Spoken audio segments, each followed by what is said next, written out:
Bismillahirrahmanirrahim. Assalamualaikum, salam sejahtera dan good morning. Yang berusaha Kapten Abdul Aziz bin Abdullah, Setiausaha Agong Ikmal, Ikhtisas Kelautan Malaysia. Para hadirin dan hadirat yang dihormati sekalian.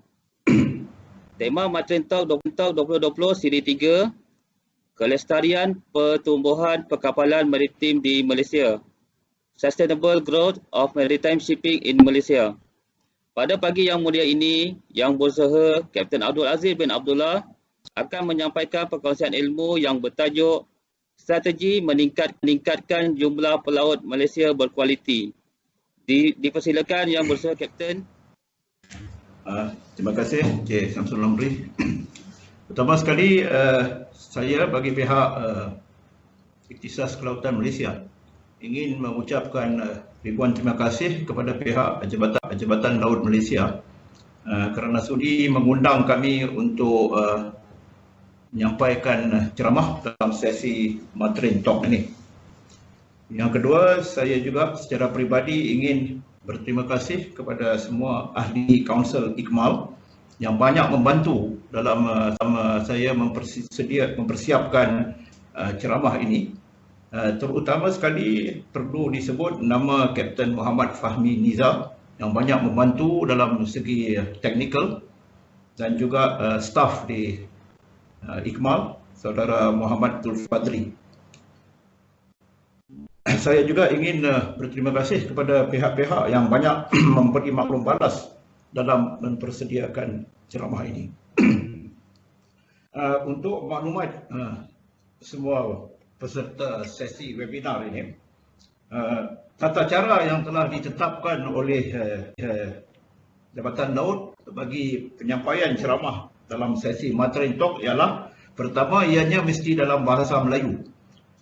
Saya ni tak berapa cakap dalam bahasa Melayu buku. Saya pandai bercakap dalam bahasa Melayu Pulau Pinang. Tetapi oleh sebab diarahkan, jadi terpaksalah saya sediakan semua dalam bahasa Melayu, dan juga insya-Allah ceramah akan disampaikan dalam bahasa Melayu. Tetapi sekiranya ada istilah yang tidak tepat ataupun saya campur adukkan dengan bahasa Inggeris, harap maaf ya. Yang kedua, pihak Jabatan Laut memerlukan kami menyediakan manuskrip sebanyak 3,000 perkataan berkaitan tajuk yang diberikan. Alhamdulillah, ini pun telah disediakan dan telah disampaikan kepada pihak Maritime. Dan untuk penyampaian disarankan kita gunakan PowerPoint slides. Jadi insya-Allah untuk menyampaikan ceramah ini saya akan gunakan PowerPoint slides. Tapi tadi telah dimaklumkan bahawa bila PowerPoint slides dipaparkan, mungkin saya punya image tak dapat kelihatan, which is better I think. You don't want to see me. So sekarang saya akan cuba membukakan slide. Tolong tunggu sekejap.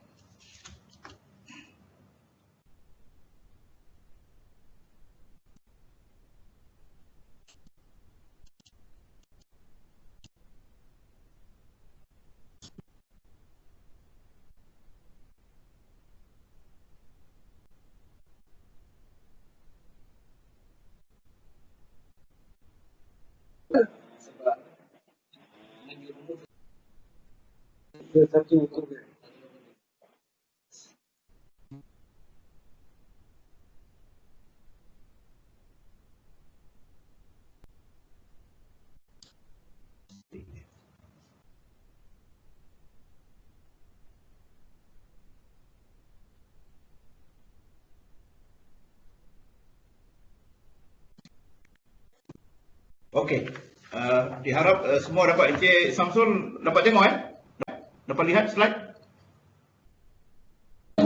Okey Kap, boleh Kap. Okey, alhamdulillah. Okey. Jadi tajuk yang diberikan ialah strategi meningkatkan jumlah pelaut Malaysia yang berkualiti.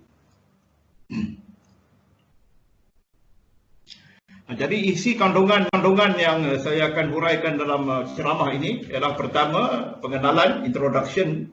Lepas itu sedikit latar belakang tentang pelaut-pelaut Malaysia. Kemudian kita akan sentuh tentang keadaan terkini, isu-isu bermangkit, apakah isu-isu yang bermangkit buat masa ini. Dan cadangan daripada pihak Ikmal tentang pelan tindakan strategik yang boleh dipertimbangkan untuk dilaksanakan. Dan akhir sekali ialah kesimpulan. Jadi pertama kita pergi kepada introduction atau pengenalan. Okey. Masyarakat umum menganggapkan Malaysia sebagai sebuah negara maritim. Malaysia is a maritime nation. Almost kebanyakan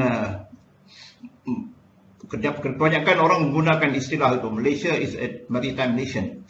Dan sudah tentu kita adalah sebuah negara maritim, memandangkan bahawa pertama Malaysia telah menjadi majlis IMO di dalam IMO Council sejak tahun 2006 berturut-turut. And last year kita dapat undi yang agak banyak untuk menjadi anggota Council IMO. Malaysia memiliki 5 pelabuhan utama, Federal Ports, dan 12 pelabuhan secondary.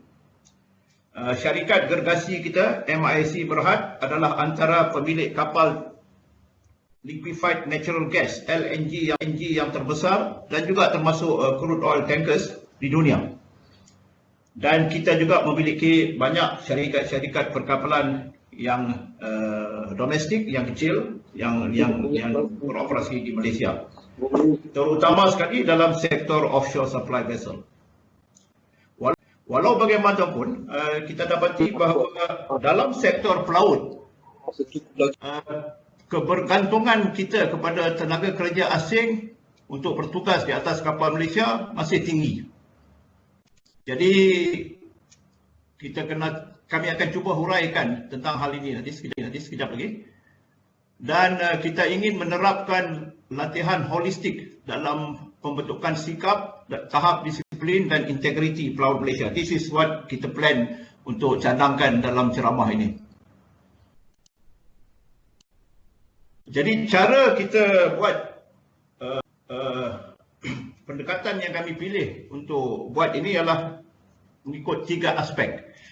Yang pertama, kita dapat data terkini mengenai dengan bilangan pelaut dari pihak Jabatan Laut Malaysia. Saya dapat maklumat ini daripada Jabatan Laut.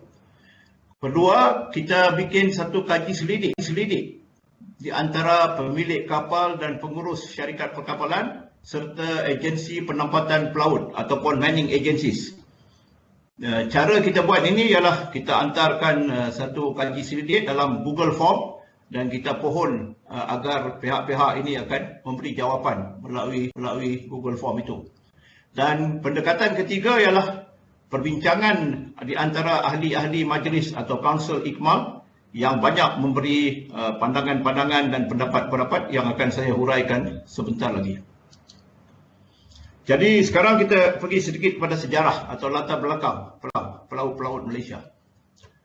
Sebelum Convention STCW, Standards of Training, Certification and Watchkeeping 1978 seperti dipindah, cara latihan pelaut atau persijilan pelaut di Malaysia ialah totally kita ikut United Kingdom, UK.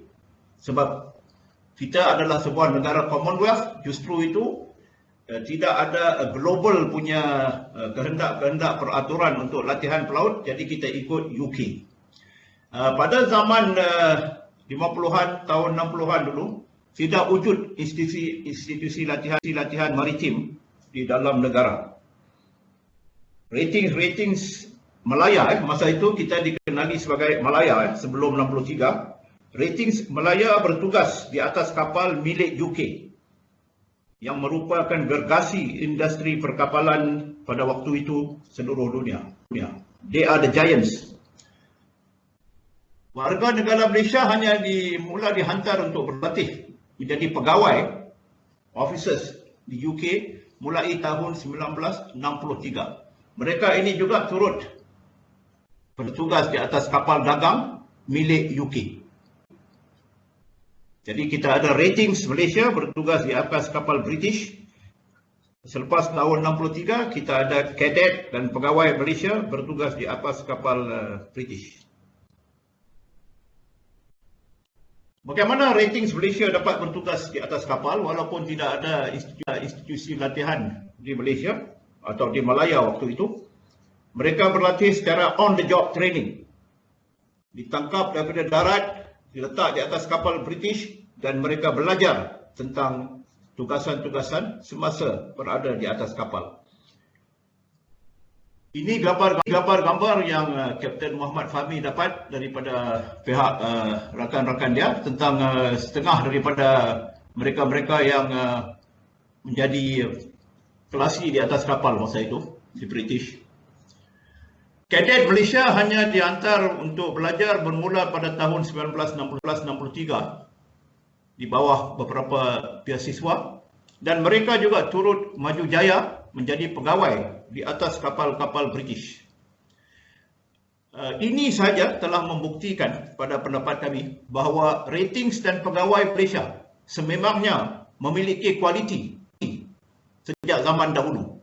If they can serve on British ships during those times, it indicates that they are already quality seafarers. Otherwise, they would not have been taken untuk bertugas di atas kapal sedemikian. Bagaimana dengan keadaan terkini? Jadi apa yang saya buat untuk mendapatkan maklumat tentang keadaan terkini ialah saya berhubung dengan bahagian pembangunan perkapalan dan pelaut Jabatan Darat Malaysia dan saya memohon data-data mengenai pelaut Malaysia dan juga pelaut asing yang mereka miliki. Alhamdulillah pihak bahagian BPPP telah respon dengan pantas dan ini yang saya dapat maklumat dari mereka. Mulai saya akan ambil data yang terkini ya, data sekarang ya. Mulai 1 hari bulan Januari tahun ini sehingga 22 September, tarikh saya terima maklumat ini, bilangan pegawai asing yang bertugas di atas kapal Malaysia berjumlah 6,261 officers. Bilangan pegawai Malaysia 10,430. Dan untuk ratings, bilangan ratings asing 5,252 dan bilangan ratings Malaysia 14,011 orang. Ini menunjukkan bahawa untuk pegawai kita masih ada 37.5% pegawai asing bertugas di atas kapal Malaysia.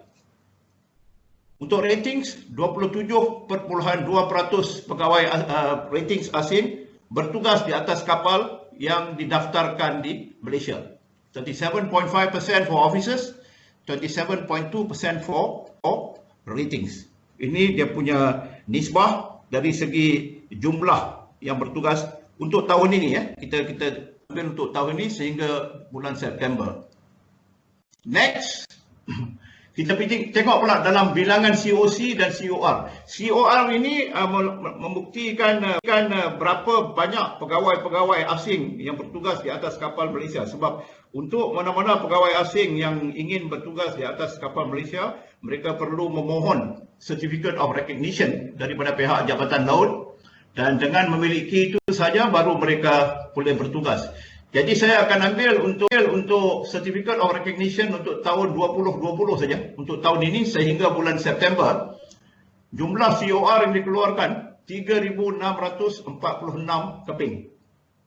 Bermakna pegawai-pegawai asing yang dibenarkan bertugas di atas kapal yang berdaftar di Malaysia berjumlah 3,646 orang. Foreigners working on Malaysian ships. Certificate of Competency ialah untuk anak-anak Malaysia yang telah layak untuk bekerja di dalam jawatan pegawai. Setakat bulan September, 834 orang. Kemudian kita pergi pula kepada Seamen's Card, sijil pelaut yang dikeluarkan oleh Jabatan Laut. Saya akan gunakan data untuk tahun 2019 saja sebab ianya lengkap ya dan paling terkini. Bilangan pelaut asing yang memohon untuk dikeluarkan atau diberikan Seamen's Card Malaysia ialah 5,956 orang, 5,956. Bilangan pelaut Malaysia yang memohon 7,039 orang. Bermakna 45.8% daripada pemohon terdiri daripada pelaut asing. Next. Ini untuk mereka-mereka yang ingin memperbaharui. Dia orang sudah ada Siemens card tapi minta lanjutkan Siemens cardnya. Saya juga akan gunakan data untuk 2019. Bilangan pelaut asing yang memperbaharui kad pelaut 8,296 dan bilangan pelaut Malaysia yang memohon untuk memperbaharui 5,503. Ini bermakna 60.1% daripada pemohon Siemens card untuk diperbaharui terdiri daripada pelaut asing. It is a very big number.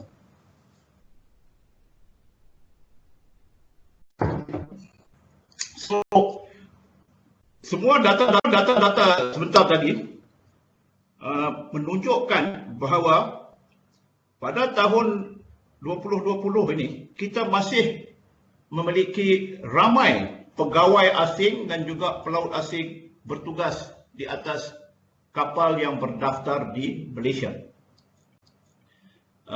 Benda ini sudah berlanjutan agak lama.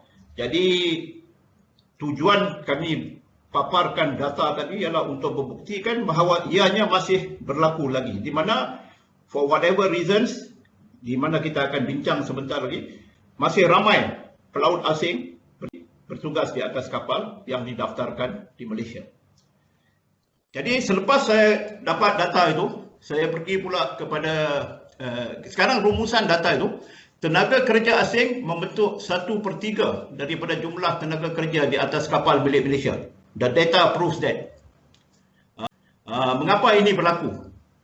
Jadi untuk identify the reasons, the root cause, kenapa benda ini berlaku, satu kaji selidik seperti mana yang saya sebut tadi telah dikendalikan. Pemilik kapal, pengurus syarikat perkapalan Malaysia, ejen pembekalan pelaut atau manning agencies di Malaysia dihubungi dan soalan-soalan dimajukan melalui Google Form. Kami memohon bantuan daripada MASA dan MOSWA, Persatuan Pemilik-Pemilik Kapal Malaysia dan Persatuan Pemilik-Pemilik Kapal Offshore Supply Vessels untuk mengedarkan soalan supaya kita dapat reach a greater respondents. Dan alhamdulillah mereka telah bersetuju untuk mengedarkan. Jadi sekarang kita pergi kepada isu-isu berbangkit. Dalam soalan kaji selidik itu, apakah soalan-soalan yang kami tanya? Pertama kita tanya apakah jenis responden ini? Adakah dia pemilik kapal atau pengurus syarikat perkapalan atau agensi penempatan pelaut? Kemudian kita tanya kewarganegaraan. Adakah mereka warga negara Malaysia, pemilik atau pengurus itu ataupun bukan warga negara Malaysia? Kita tanya bilangan kapal yang diuruskan. Kemudian jumlah pelaut, kategori pelaut dan juga pecahan antara pelaut Malaysia dan pelaut asing yang berkhidmat dengan entiti-entiti tersebut. Kita juga tanya apakah faktor yang mempengaruhi pemilihan antara pelaut Malaysia dan pelaut asing, dan merangkumi ciri-ciri ini. Kita tanya dia orang, adakah kekompetenan itu merupakan penting atau sikap atau tahap disiplin, kefasihan dalam bahasa Inggeris dan juga kesanggupan untuk menerima gaji yang ditawarkan. Ini kita tanya tiap-tiap responden. Why do you choose Malaysian seafarers atau why do you choose foreign seafarers? Sambungan daripada soalan-soalan, apakah cadangan daripada pihak mereka untuk menggalakkan syarikat-syarikat mereka mengambil lebih banyak pelaut Malaysia? We are asking now the ship owners, you tell us apa yang perlu dibuat. Kemudian apakah pendapat mereka tentang pelaut-pelaut menyertai mana-mana persatuan atau kesatuan pelaut yang wujud di Malaysia? Dan akhir sekali kami minta komen-komen tambahan berkaitan dengan tajuk-tajuk yang kita berikan tadi. Jadi hasil daripada Google Form punya kuestionnaire yang kita edarkan melalui email itu, kami mendapat respon daripada 16 entiti. Itu ditunjuk di dalam rajah. Ejen pembekalan pelaut 3, pemilik kapal 9, dan pengurus syarikat pekalan, ship managers 4. Bilangan total kapal yang diuruskan oleh semua ini ialah 324. Ini boleh dianggap sebagai signifikan ya, bilangan kapal ini. Kemudian bilangan pelaut yang berjawatan pegawai 968 orang. Bilangan pelaut berjawatan ratings 1301 orang. Kemudian pecahan antara pelaut Malaysia dengan pelaut asing. Dalam jumlah tadi yang kita sebut, bilangan pelaut Malaysia yang berjawatan pegawai yang diambil bekerja dengan syarikat-syarikat ini, 547 adalah warga Malaysia. Bilangan pelaut asing berjawatan pegawai, 421. Bilangan pelaut Malaysia berjawatan ratings, 8,061.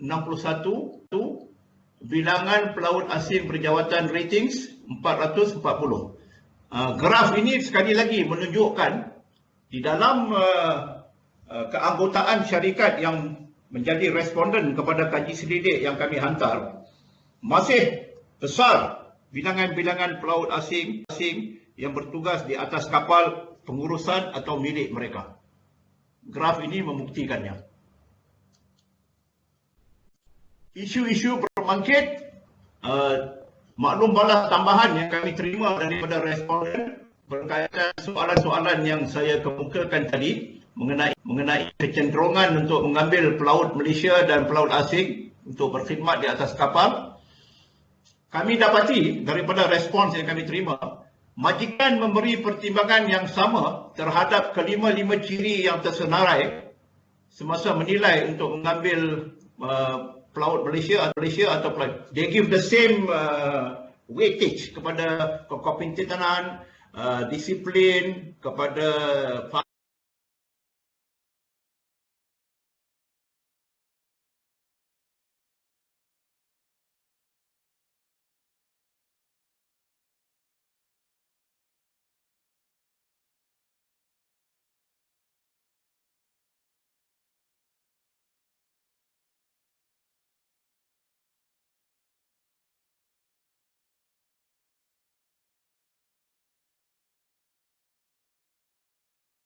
komen daripada responden bukan daripada Ikmal ataupun daripada pihak mana. Ini daripada orang yang jawab kaji selidik.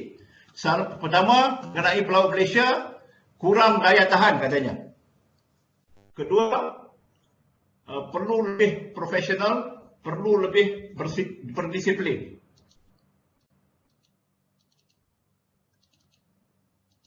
Sekejap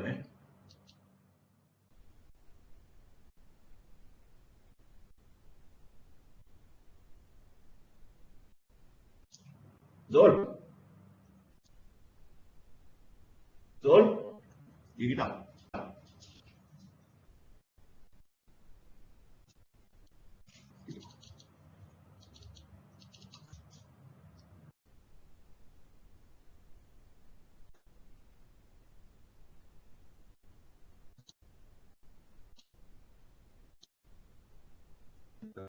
Ya.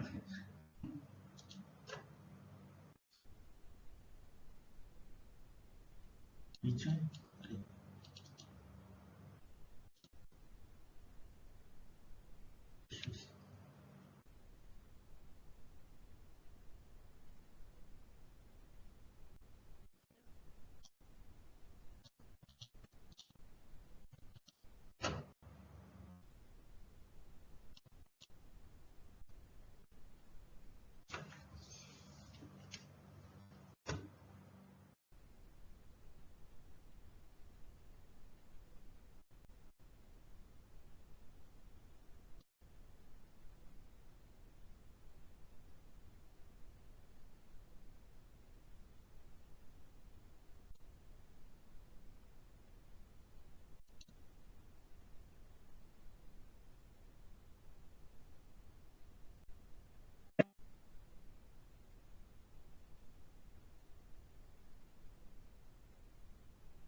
keluar masuk je kot. Cuba try.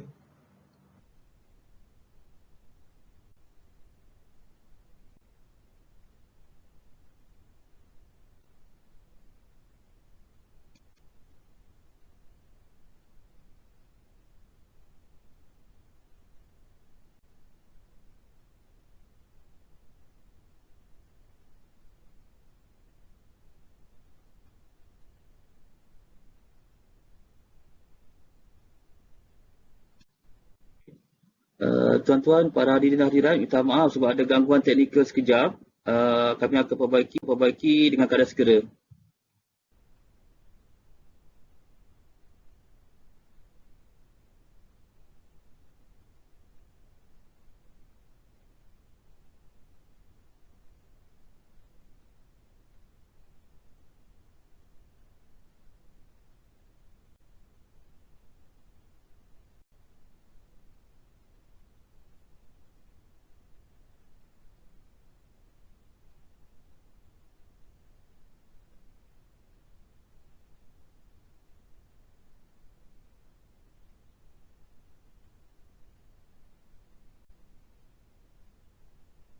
Trial version.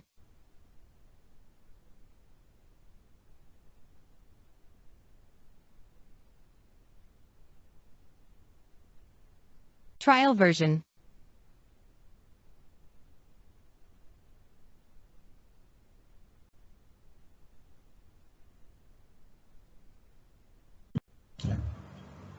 Kapten Aziz, okey ke? Okey, boleh terima? Okey. Boleh lihat PowerPoint? Boleh. Saya okey. Tadi kami terputus sekejap. Minta maaf ya. Okey, Kapten Aziz, teruskan. Okey, baik. Jadi saya ulangi, saya sambung ya. Ini respons yang kami terima daripada responden ialah kononnya pelaut Malaysia kurang daya tahan, perlu lebih profesional dan berdisiplin. Rungutan yang kerap ialah selalu meninggal kapal tanpa kebenaran atau jump ship, penyalahgunaan dadah, permintaan gaji yang tinggi, integriti dan penglibatan dengan aktiviti jenayah komersial.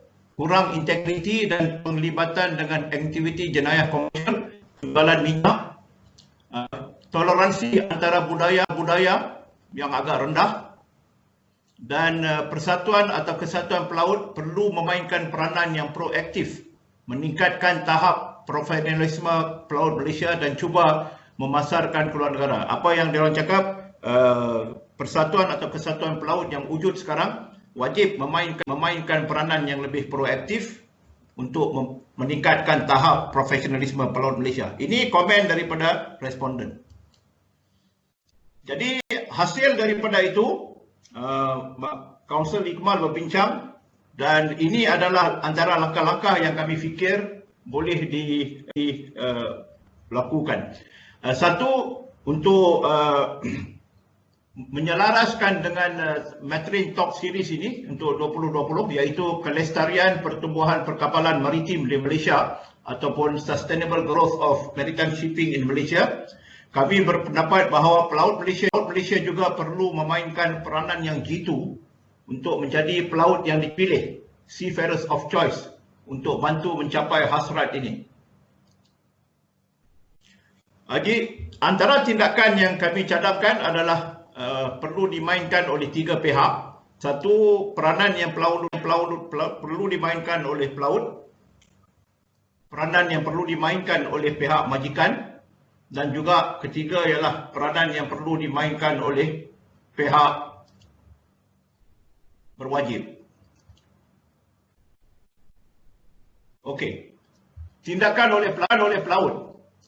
Apa yang kami cadangkan ialah bakal pelaut perlu menyedari secara terperinci tata cara kerjaya pelaut dari awal lagi sebelum memulakan latihan asas.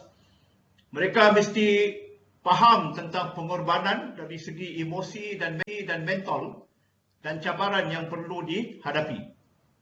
Jadi what we are saying here is that sebelum seseorang anak muda itu menceburi ke dalam kerjaya pelaut ini, dia mesti faham bahawa kerjaya di laut amat berbeza dengan kerjaya di darat.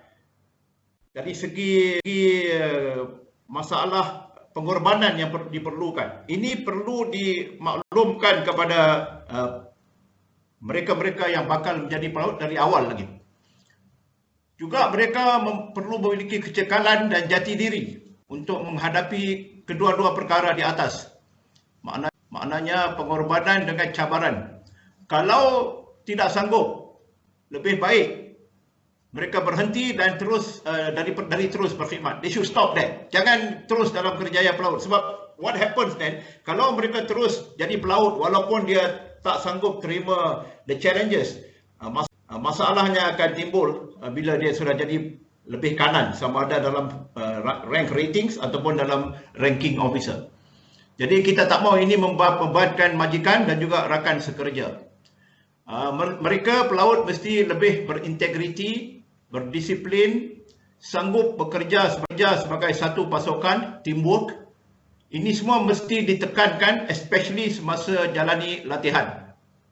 Very, very important. Sebab benda-benda ini, ciri-ciri ini mesti dipupuk daripada mereka mula-mula masuk ke dalam bidang kerjaya maritim atau pelaut. Kalau tak dipupuk masa itu again, problem akan timbul di masa hadapan.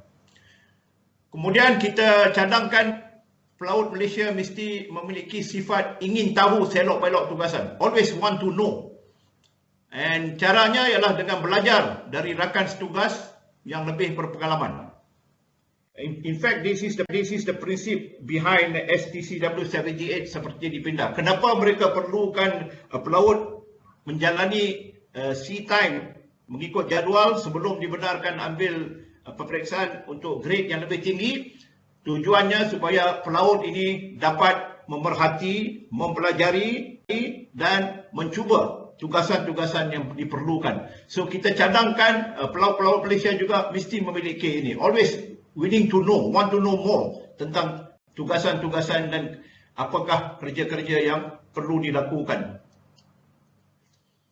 Sambungan untuk pelaut, mereka mesti dipupukkan dengan sifat kebencian terhadap melakukan perkara haram dan berani menghindari dari melakukan tindakan dari melakukan tindakan seperti ini walau digalakkan oleh petugas lain. Apa yang kita dapati kononnya saya tidak mau buat tetapi saya dipaksa oleh mereka-mereka yang lain yang ada di dalam kapal.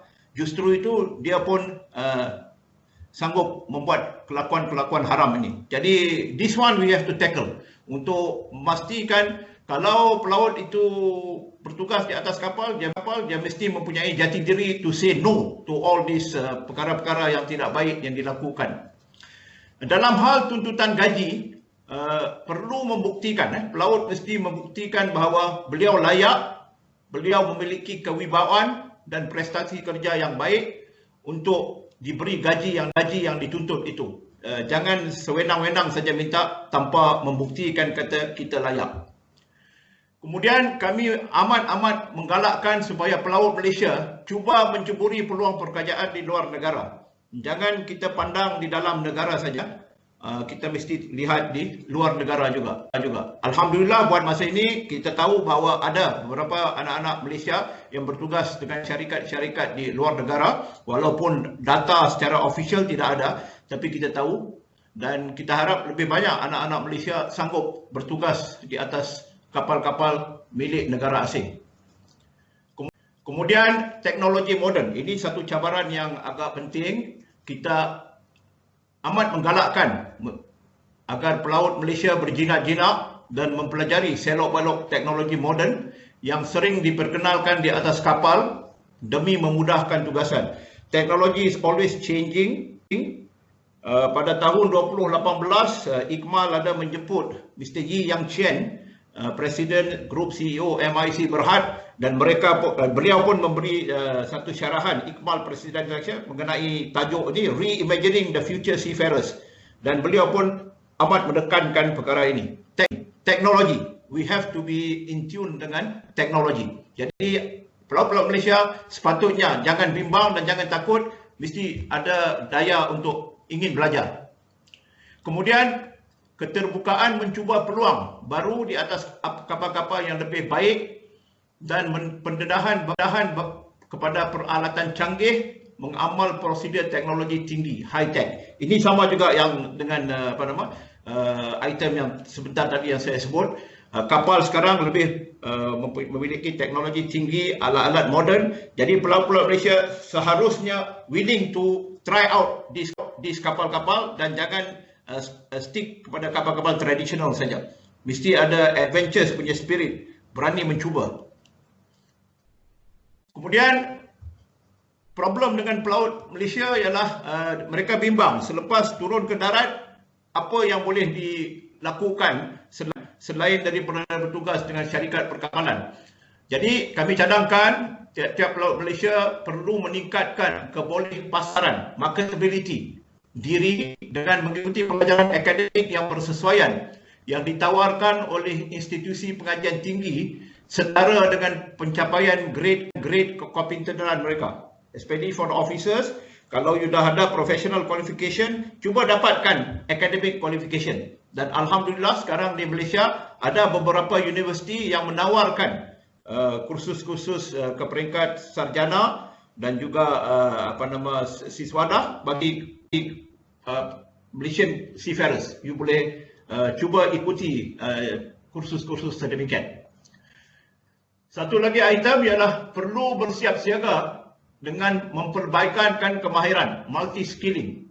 Ini very important, especially now, kalau kita tengok dalam aviation industry, wabak COVID-19 telah memberi contoh kerapuhan sesuatu industri dalam bidang profesional.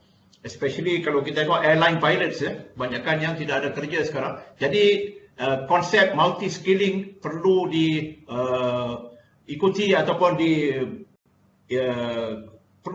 konsep ini perlu diambil kira oleh pelaut Malaysia. You have to be multi-skilled.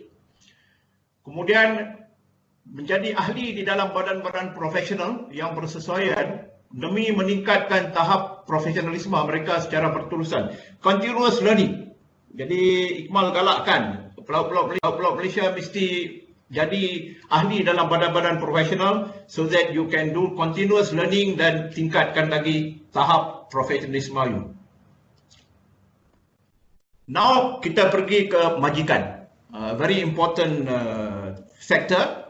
Majikan juga perlu mengambil beberapa tindakan bagi menggalakkan pelaut-pelaut Malaysia untuk mempunyai jati diri yang lebih tinggi. Jadi untuk majikan kami sarankan berikan keutamaan kepada pelaut Malaysia apabila mereka ingin mengambil petugas berkhidmat. Ini akan mengurangkan pengaliran wang ke luar negara dan menggalakkan ekonomi tempatan. First, you must have the will to take Malaysian seafarers. Mesti ada keinginan itu. Kedua, sekiranya ada sifat prejudis terhadap pelaut Malaysia, harus dihindari. Example, kalau menawarkan gaji dan keistimewaan. Kalau ambil pelaut Malaysia itu cuba introducekan untuk menawarkan gaji dan keistimewaan lain. Sama seperti yang dibuat kepada pelaut asing. Whatever you give to the foreign seafarers, kalau boleh pastikan keistimewaan yang sama juga di-offer kepada Malaysian seafarers. Ya. Ini amat penting sebab the moment Malaysian seafarer feels that dia telah dianaktirikan, jadi mulai saat itu dia akan tidak dapat bertugas dengan tertib, dengan profesional sebab dia rasa telah dianaktirikan bila dibandingkan dengan pelaut asing. Jadi majikan mesti, sekiranya ada sifat prejudis ini, mesti dihapuskan. Kemudian scale of pay, skala gaji yang ditawarkan. Gaji yang ditawarkan perlu setimpal dengan kos sara hidup. Gaji semasa cuti, leave pay. Kebanyakan syarikat sekarang mengambil tugas sebagai kontrak, secara kontrak. Maknanya bila you tugas dibayar gaji. Lepas you pergi balik cuti, tak ada gaji. Jadi kami cadangkan gaji semasa cuti itu dimasukkan atau difaktorkan ke dalam gaji bulanan So that bila pelaut itu bercuti, dia ada sedikit reserve fund untuk membiayai dirinya. Sambungan untuk tindakan oleh majikan, job security. Saya sebut tadi, kebanyakan syarikat perkapalan sekarang mengambil pelaut Malaysia on contract. Kalau boleh, kita cadangkan majikan cuba mengintroducekan secara permanent.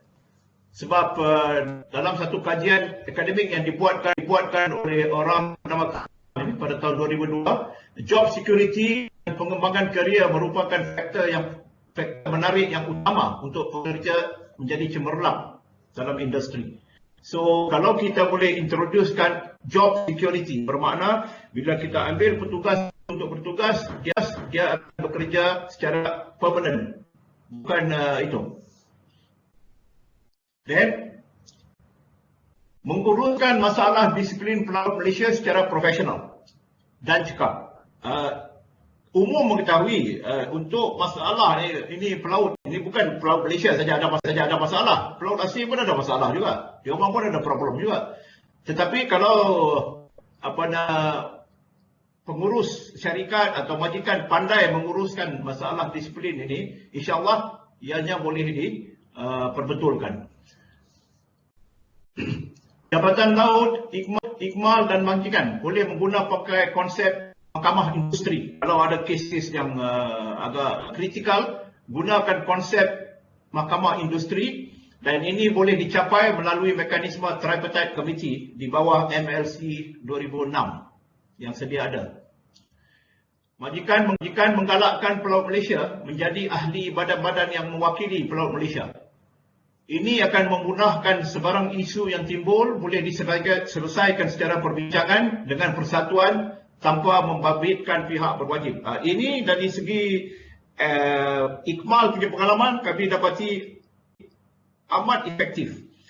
Bila ahli Ikmal memiliki apa-apa dari segi kebajikan dengan majikan, bila mereka approach Ikmal untuk membantu, alhamdulillah boleh dikatakan dalam 97% kes kami dapat selesaikan dalam situation win-win dengan pihak majikan. Tetapi untuk benda ini berlaku, pelaut Malaysia wajib menjadi ahli mana-mana persatuan. Jadi kita minta kalau boleh majikan-majikan juga menggalakkan hal demikian. I think it is better that you deal with the association daripada terpaksa you bincang dengan pihak berwajib sebab mereka pun ada banyak problem.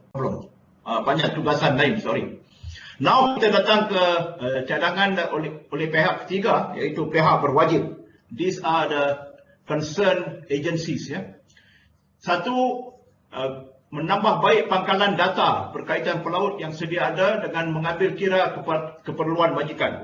Whatever data yang ada sekarang dengan pihak berwajib, tolong rujuk kepada majikan untuk mendapatkan apakah lagi maklumat yang perlu yang mungkin boleh dibaik ke dalam data.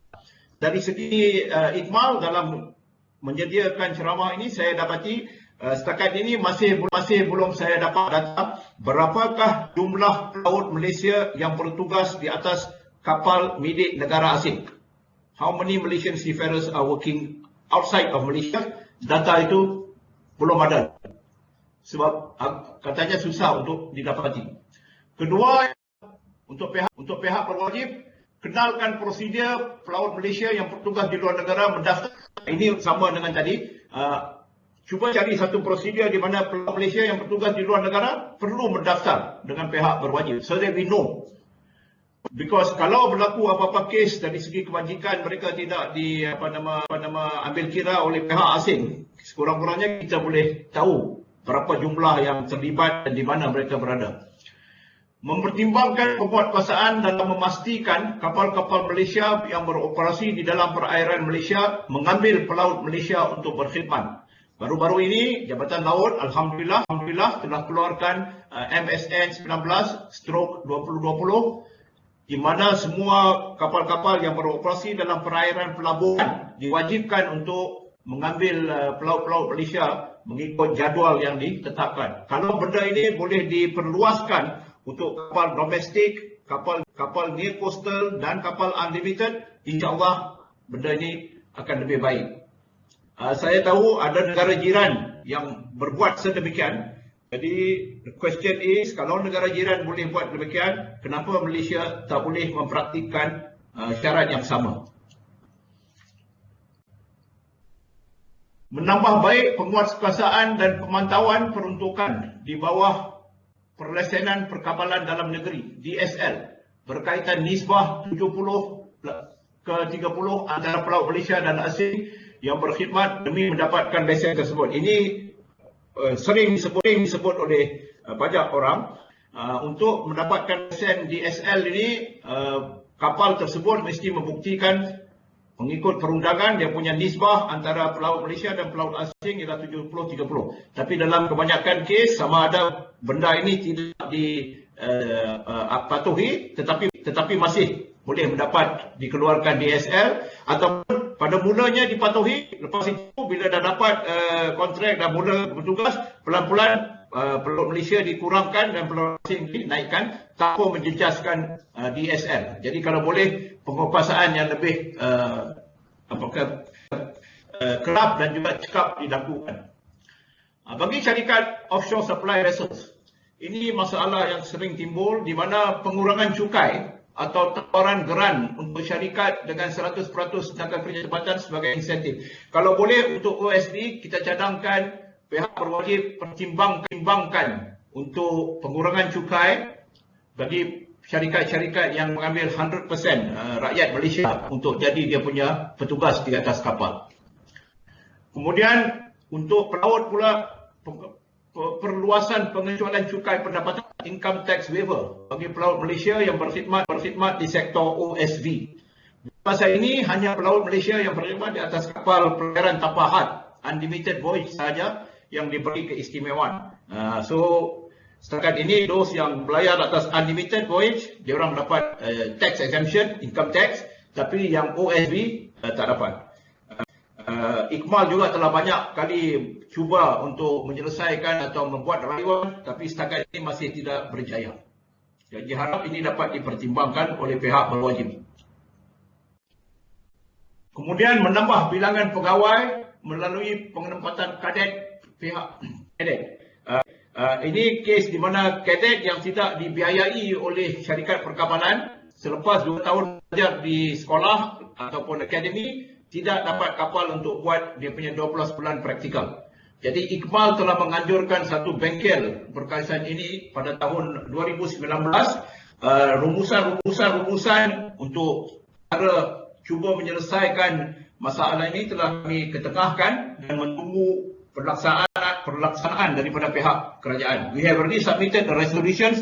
We are waiting for the concerned body to take the necessary action. Bagaimana untuk memastikan kadet-kadet yang tidak dibiayai oleh syarikat perkapalan dapat membuatkan 12 bulan praktikal di atas kapal. Kemudian untuk menggalakkan pelaut Malaysia boleh bertugas di atas kapal luar negara, kita galakkan lebih banyak MOU ditandatangani dengan negara-negara asing, terutama sekali di negara Eropah, untuk membuka peluang supaya pelaut Malaysia dapat berkhidmat di negara tersebut. Open the opportunities for Malaysian seafarers to go and serve on foreign ships, especially European ships. Untuk berbuat demikian, MOU perlu ditandatangani oleh pihak berwajib dengan negara-negara tersebut. Kemudian membuka peluang bagi pelaut Malaysia di kalangan pelayaran domestik atau pesisir pantai, near coastal, untuk meningkatkan kemahiran mereka ke tahap pelayaran tanpa had. Mengikut kajian kita, banyak pelaut yang dalam domestic voyage ini, dia orang ingin meningkatkan lagi ke tahap near coastal, dan mereka yang near coastal ingin tingkatkan tahap ke grade unlimited. Jadi kalau boleh pihak berwajib boleh mencari jalan ataupun mencadangkan bagaimana benda ini boleh dipermudahkan untuk mereka menaikkan tahap kecekapan mereka. Jadi conclusionnya, kesimpulan pihak Ikmal ialah sebenarnya kualiti pelaut Malaysia telah terseluruh, di mana ada banyak kes di mana pegawai Malaysia diambil bertugas dengan syarikat-syarikat luar negara, terutama sekali di dalam sektor LNG. Kalau kita punya pelaut tidak berkualiti, adalah mustahil untuk syarikat-syarikat luar negara seperti Nigerian LNG dan lain-lain untuk ambil pegawai Malaysia bertugas di sana. Itu bermakna memang sudah ada pelaut Malaysia berkualiti. Cumanya kita perlu tambahkan lagi bilangannya. Malaysia memiliki banyak institusi latihan maritim. Maritime Training Centers yang diiktiraf oleh pihak Jabatan Laut. Latihan yang dikawal setia oleh oleh ILM ini boleh ditambah baik dalam memertabatkan kualiti pelaut Malaysia. Of course, the training centers plays a very important role. Kita semua tahu itu. Tetapi saya tidak banyak bercakap mengenai ini sebab saya faham bahawa Presiden MyMed, Persatuan Institusi Latihan Maritim akan juga menyampaikan ceramahnya. So we gave him the opportunity to explain bagaimana persatuannya untuk memainkan peranan bagi meningkatkan lagi kualiti pelaut Malaysia. Majikan menetapkan dasar keutamaan kepada pelaut Malaysia. Ini kita repeat on and on. Malaysian ship owners must give preference to Malaysian seafarers untuk berkhidmat dengan syarikat mereka. Pemantauan terperinci dan khidmat nasihat berterusan perlu dilaksanakan oleh majikan demi menghindarkan tindakan-tindakan haram yang tidak baik seterusnya meningkatkan lagi. Now, if there is a problem, it is the management punya expertise untuk cuba menyelesaikan, sama ada through counselling atau whatever ways untuk perbetulkan masalahnya. Jangan kerana seorang buat satu anak Malaysia buat silap, kita terus nak ambil pelaut Malaysia, kita cari jalan senang ambil pelaut asing. Try to avoid that type of characteristic. Sekiranya majikan menawarkan skala gaji yang berpatutan, ditambah dengan jaminan pekerjaan secara tetap, pelaut Malaysia akan lebih setia dan akan berkhidmat dengan lebih cemerlang, mendorong ke arah peningkatan kualiti. Again, this is stressing the point. Kalau the pay is reasonable and ada job security, insyaAllah pelaut Malaysia boleh bertugas dengan lebih gigih, dengan lebih profesional, dengan lebih minat, dengan lebih setia. Tripartite Committee di bawah MLC 2006 telah ditubuhkan oleh Jabatan Laut. Jadi komiti ini perlu digerakkan supaya ianya lebih aktif untuk cuba menyelesaikan permasalahan yang dihadapi oleh majikan dan pelaut. Kalau ship owners ada problem dengan pelaut, especially Malaysian seafarers, the best forum untuk kita cuba cari jalan penyelesaian atau mengelakkan benda ini dan berlanjutan ialah to bring it up in the Tripartite Committee. Tetapi malang, walaupun Iqmal menjadi salah seorang daripada ahli Tripartite Committee, mesyuarat tidak diadakan. Baru ni pengerusi masa pun ada sebut cerita yang sama. Dia ingin lihat supaya Tripartite Committee di bawah MLC 2006 ini lebih diaktifkan supaya kita dapat cuba menyelesaikan masalah. Jadi unless meetings are held, it's very difficult to solve the problem. Ada satu entiti yang dipanggil Seafarer Management Center atau SMC. Ianya dianggap sebagai satu sayap di bawah JLM. Jadi entiti ini, SMC juga perlu memainkan peranan yang lebih proaktif dalam usaha meningkatkan kebolehpasaran pelaut Malaysia di samping tugasan lain di bawah bidangnya. We would like to see SMC play a bigger role, a more meaningful role demi memertabatkan kualiti pelaut Malaysia.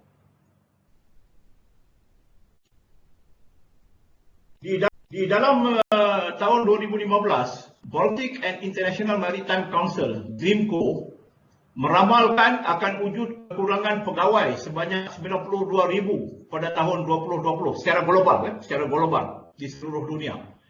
Dijangkakan pada tahun 2025 bilangan ini akan meningkat ke 147,500. This is the rajahnya. Jadi tujuan ditunjukkan hasil kajian yang dibuat oleh BIMCO ini ialah untuk membuktikan bahawa the seafaring profession masih boleh dianggap sebagai very critical industry, critical sector. Peluang kerja masih banyak. Cumanya bagaimana kita perlu memastikan mereka yang masuk untuk menceburkan diri ke dalam sektor ini berdisiplin, beretika, berwibawa dan juga dilatih dengan tertib. So, market is there. Cumanya sekarang kita perlu buat beberapa tindakan untuk kita galakkan supaya kualitinya lebih ditingkatkan. Kesimpulan, sambungan dari kesimpulan. Jadi data dari kajian BIMCO ini membuktikan bahawa adalah kritikal bagi Malaysia terus mengembangkan tenaga kerjaya dalam bidang kepelautan. Pelaut Malaysia mempunyai kualiti dan keboleh pasaran yang tinggi, marketability very high. Sekiranya langkah serta saranan yang dicadangkan di sini dipraktikkan, pihak Ikmal pasti Malaysia akan berjaya mengeluarkan lebih ramai lagi pelaut yang berkualiti serta diminati untuk diambil bertugas bukan sahaja di Malaysia, malah seluruh dunia. Itu saja saya punya persembahan, Tuan Moderator.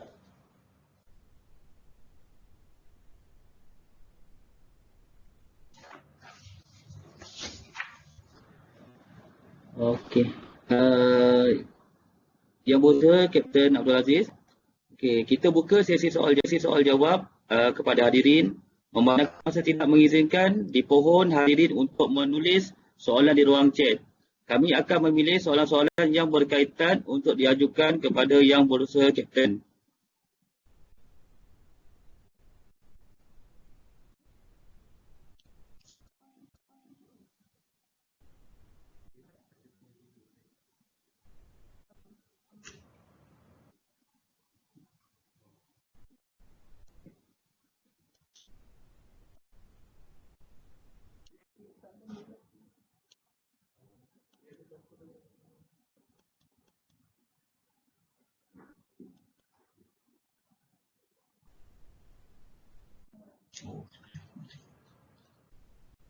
Soalan.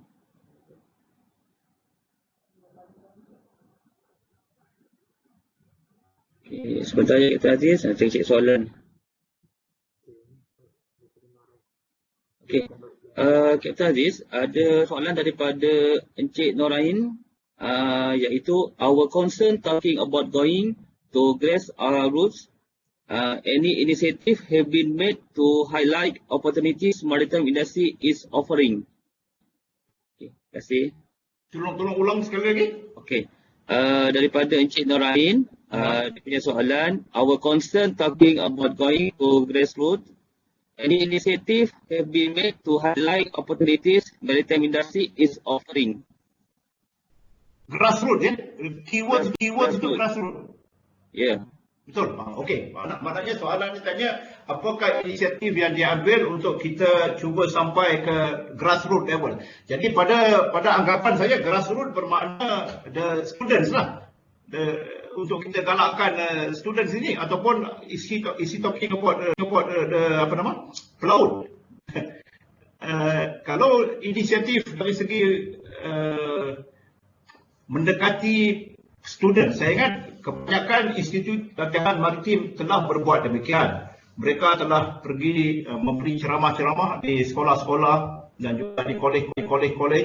Jabatan Laut sendiri pun saya tahu pernah berbuat dan pernah buat demikian. Maknanya pergi dan menceritakan tentang bidang kepelautan ini kepada sekolah-sekolah, murid-murid sekolah dan juga murid-murid kolej untuk menggalakkan mereka. So I think this is an ongoing punya proses. Cumanya saya sebagai bekas pelaut dan juga sebagai Setiausaha Agung Ikmal perlu ditekankan kepada mereka ini di sekolah-sekolah ini, jangan sesekali membandingkan kerja di laut sama dengan kerja di darat. This is very important. Sebab kalau daripada mulanya kita tidak tekankan bahawa untuk kerja di laut perlu banyak cabaran, banyak pengorbanan, then they don't understand. Dia orang sangka bila kucing dia sakit, dia boleh minta turun daripada kapal untuk balik ke rumah. Because they think it's the same as kerja dalam IT industri di darat. So all these very, very important points about pengorbanan, about tekanan emosi, about challenges to be faced dekat laut, ini semua perlu ditekankan kepada student juga kepada mereka-mereka yang berminat. I think to repeat, benda ini sedang dijalankan oleh dua pihak, satu Jabatan Laut sendiri, kedua oleh institusi latihan maritim di Malaysia. It is being done. Thank you. Okey, terima kasih Encik Kapten Abdul Aziz. Soalan kedua. Okey, soalan kedua Kapten Abdul Aziz, adakah baby boomers generation masih relevan dalam industri for active seagoing seafarers? Problemnya, aku ni old school. I don't understand what is baby boomers. So unless you tell me the age group, I have not answered. I am a direct person. You tell me the age group, then I will answer. Bagi tahu saya dia punya jurang umur tu. You sebut baby boomers, I don't understand. Millennials, sorry, aku old school. So I will answer that question. Okey. Okey, Kapten Aziz. Soalan ketiga. Apakah usaha atau galakan yang disarankan oleh pihak berwajib dan badan berkaitan dalam usaha untuk memastikan sumber manusia pelaut ini mencukupi? Very tricky question. Tadi kita telah dalam saya punya persembahan, saya sudah tunjuk tadi bahawa keperluan market demand untuk pelaut adalah besar, ruangnya luas. Tetapi dari segi persiapan kita, terutama sekali untuk Malaysia melatih, mendidik dan mengeluarkan pelaut Malaysia, agak ada cabaran di situ.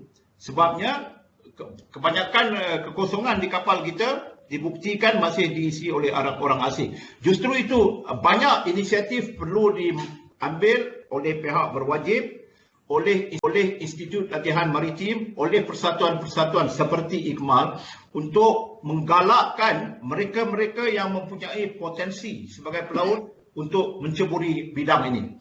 Dari segi gaji saya ingat tidak ada masalah, untuk pegawai tidak ada masalah, mungkin untuk ratings ada sedikit ini. Kalau kita boleh dapat, kalau boleh kita sit down, pihak-pihak berwajib dan badan-badan berkenaan boleh sit down dan mencari satu skala gaji yang boleh dianggap sebagai decent salary scale untuk ratings dan juga untuk pegawai, insya-Allah masalah gaji boleh diselesaikan macam itu. Cumanya sekarang motivasi untuk mereka menjadi pelaut, sebab kita faham sekarang zaman ini banyak peluang pekerjaan di darat yang lebih lumayan, lebih selesa. Jadi untuk mereka tinggalkan family dan belayar untuk bekerja di kapal mungkin tidak berapa memberi minat. Justru itu pihak-pihak yang saya sebut tadi perlu memainkan peranan yang lebih aktif untuk menggalakkan ini. The best way I think is kita dapatkan satu pegawai kanan, satu ratings kanan untuk hadir dalam ceramah-ceramah menggalakkan pelaut mereka untuk jadi pelaut, untuk cerita dia orang punya pengalaman. There is nothing better than a successful master ke, chief engineer ke, atau bosun ke, atau oiler untuk berhadapan dengan potential seafarers ni, bakal-bakal pelaut ini, dan cerita dia orang punya pengalaman. If they hear from the horse's mouth, mungkin dia orang akan lebih berminat. Tapi orang kalau yang macam dah pencet, macam apa nak pergi bercakap, dia orang kata ini semua mencerita wayang saja. Lebih baik kita cari orang yang masih aktif untuk datang dan beri ceramah mengenai apakah istimewanya bekerja di kapal, apakah cabarannya dan bagaimana boleh mengatasinya. Thank you. Okay. Terima kasih Kapten Aziz. Soalan yang ketiga daripada Encik Rosli. Apa pendapat Tuan dengan prestasi pelaut wanita tempatan dibandingkan dengan pelaut wanita asing? Okey. Saya tidak memiliki experience direct dalam hal ini. Tetapi dalam Council IKMAL ada satu atau dua orang bertugas sebagai senior officer dalam syarikat perkapalan yang memang mengambil pelaut wanita untuk bertugas. Apa yang kita dapati dari segi pelaut wanita Malaysia tidak ada masalah dari segi prestasi kerja ataupun profesionalisme mereka. Tapi oleh sebab buat masa ini tak ada, saya ingat pekerja wanita asing, pelaut asing yang bertugas di atas kapal Malaysia. Jadi untuk bandingkan antara dua tu tidak boleh. Tetapi untuk bagi assurance, kata from maklumat yang kami tahu dari segi perbincangan yang kami kerap ada di dalam IKMAL Council ini, prestasi pelaut wanita Malaysia tidak bezanya dengan prestasi pelaut lelaki. So there is no issue dari segi pelaut Malaysia. Tapi dengan bandingkan pelaut asing, kita tak ada experience. So I cannot say. Okey. Okey, terima kasih Kapten Aziz. Soalan lagi? Okey. Ya.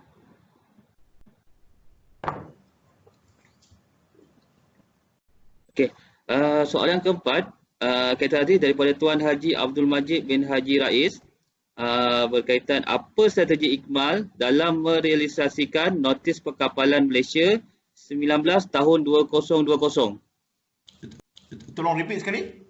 Okey, apa strategi Ikmal dalam merealisasikan notis perkapalan Malaysia 19 tahun 2020, iaitu larangan kepada kapal atau bot bendera asing beroperasi atau menjalankan perkhidmatan marin di dalam semua pelabuhan di Malaysia. Okey, dalam segi ini, pertama sekali kita ingin mengucap terima kasih kepada BPPP, Unit Jabatan Laut dan juga Jabatan Laut Wilayah Selatan yang telah menjemput kami bersama dengan 2-3 lagi persatuan lain untuk duduk berbincang sebelum notis ini keluarkan. Hasil dari perbincangan kami buat di Wisma Pelaut ialah untuk kami bermesyuarat sekali lagi dan memberikan cadangan-cadangan proaktif untuk bagaimana kita boleh laksanakan pengambilan warga Malaysia untuk bertugas sepenuhnya di atas kapal-kapal yang beroperasi dalam perairan pelabuhan. Tetapi nampaknya kali ini Jabatan Laut lebih proaktif daripada kami. Sebelum dipanggil berbincang telah dikeluarkan dia punya notis itu. Jadi sebagai wakil persatuan, kami memang berterima kasih dengan pihak yang berwajib yang telah mengeluarkan notis itu, dan insya-Allah sekiranya ada pemilik kapal yang beroperasi sedemikian ada masalah untuk mencari pelaut Malaysia, silalah berhubung dengan Ikmal. Insya-Allah kita akan tolong carikan pelaut yang sesuai untuk memenuhi kekosongan sekiranya ada. So consult all the persatuan, tak payah konsult Ikmal saja, ada persatuan NUSPM, ada USMO, konsult dengan diorang, bagi tahu kata you perlukan apa pelaut. Tapi jangan buat sembrono statement kata tak ada pelaut Malaysia. If you don't consult persatuan, you tak minta bantuan daripada kita orang, macam mana you boleh claim kata tak ada pelaut Malaysia yang boleh mengisi kekosongan itu. So kami sanggup memainkan apa saja peranan yang diperlukan sekiranya kita di-approach oleh pemilik ataupun Jabatan Laut sendiri untuk cuba membantu. We are always here to help Malaysian seafarers. Terima kasih. Okey, terima kasih Kapten Aziz. So soalan yang kelima daripada Encik Hamdan. Skala gaji boleh direalisasikan jika DCR juga berpatutan dengan kos operasi bagi sesebuah kapal. Kasnya dan syarikat amnya, adakah Ikmal bersetuju? Yes, sebenarnya itu salah satu daripada cadangan yang diberi oleh dalam respons yang kami terima dari hasil kajian sendiri, itu salah satunya. Disebut situ sekiranya dimahukan pemilik kapal beri skala gaji yang tinggi, the daily charter rate oleh charterer juga perlu dinaikkan. Ini saya sebut tadi, perlu kita ada perbincangan di antara pihak-pihak berwajib. Maknanya majikan mesti duduk sama, persatuan mesti duduk sama, dan juga kita tarikkan, suka tak suka kita tarikkan pihak yang selalu charter kapal ni untuk duduk sama. Sebab kalau kita mengaku bahawa kita adalah orang Malaysia, rakyat Malaysia, the importance of the country, kepentingan negara mengatasi segalanya. But if you say you are a Malaysian, kemudian you masih juga lagi prefer ambil warga asing untuk bertugas kerana skalanya kecil, gajinya kecil. Jadi bermakna kita punya naluri sebagai rakyat Malaysia itu sudah kurang. Jadi let's sit down together.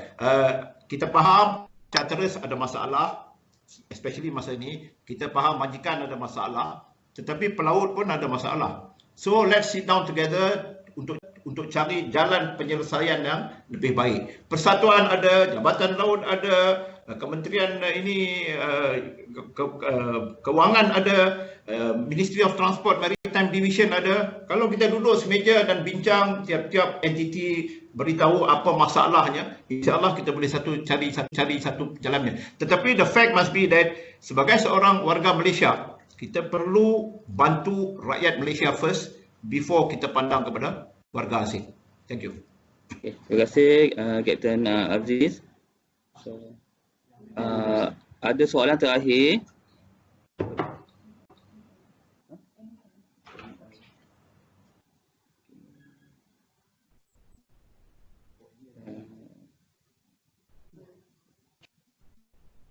Okey, Kapten Aziz, ada soalan daripada MEI, iaitu on the one hand, we want Malaysia ship to employ Malaysian seafarers.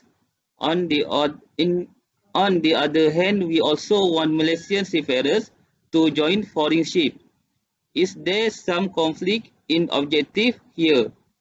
And how does this align with salary expectation and unfilled local vacancies? Okay, thank you. There is no